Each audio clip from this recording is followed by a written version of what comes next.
What's up, man? Of Equanimity. Hope everything is well. Today, I'd like to talk to you a little bit about performance. We live in a very performative society, and some of us have a healthy relationship with performing. Some of us have an unhealthy relationship with performing. So let's take some time just to think about how we perform. What is our performance? Who is our audience? What is our stage?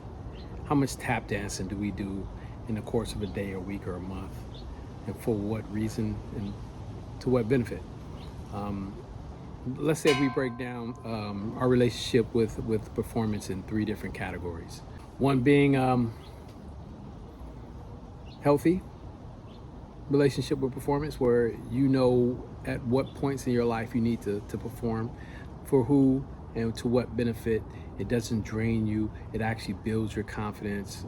You have some success in that, and it makes you feel good about yourself, and it drives you forward, right? You play in one sport, you got one season, you got 10 games, you knock it out, win, lose, or draw, you perform, right? You go home, you lay your head down, you relax. Another one is you overperform, right?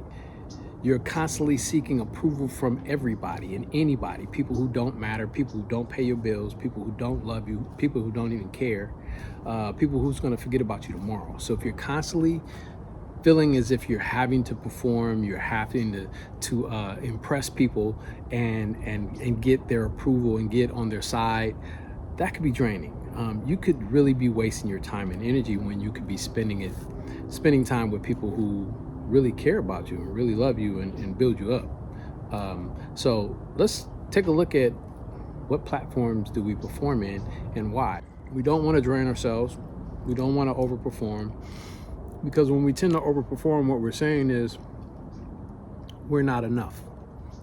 We're not okay with having some people like us and some people not like us. We feel that everybody needs to like us and appreciate us and give us some compliments, keep letting us know how great we are.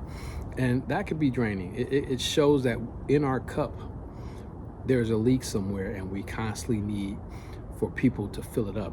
But we can't rely on other people to tell us who we are. It's called self-esteem for a reason, but we learn self-esteem from how other people treat us. And at some point in our maturity, we have to figure, I don't need other people to continue to fill up my self-esteem bucket. I can do it myself. All right, so having a healthy relationship with performance is knowing who is actually going to buy your tickets, who's actually going to pay your bills, who's actually going to fill your cup up, and everybody else has to take a backseat to that.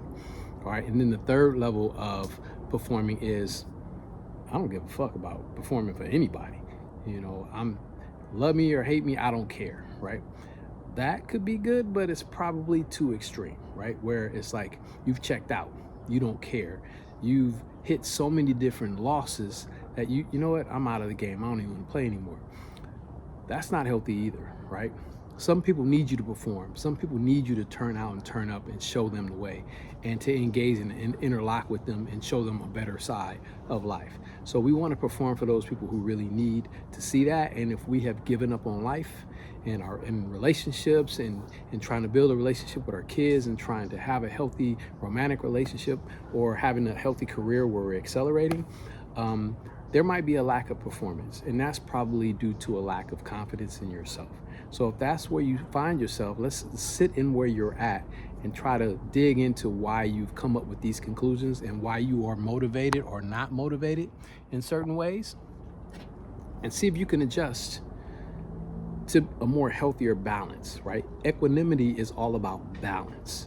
So in order for us to figure out what our balance is, we want to have these conversations, these dialogues, and these thought processes to figure out, do I need to dial it up or do I need to dial it down in order to have that perfect balance, all right? So take some time, think about who you perform for, if you're performing well, and if you're overperforming or you're underperforming, or if you're just not performing at all, and ask yourself, what are 3 things that I can do to self-correct so I can be a man of equanimity, a man of balance?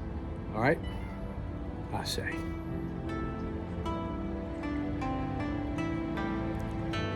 Go ahead and think about it while I drink my water and eat my banana.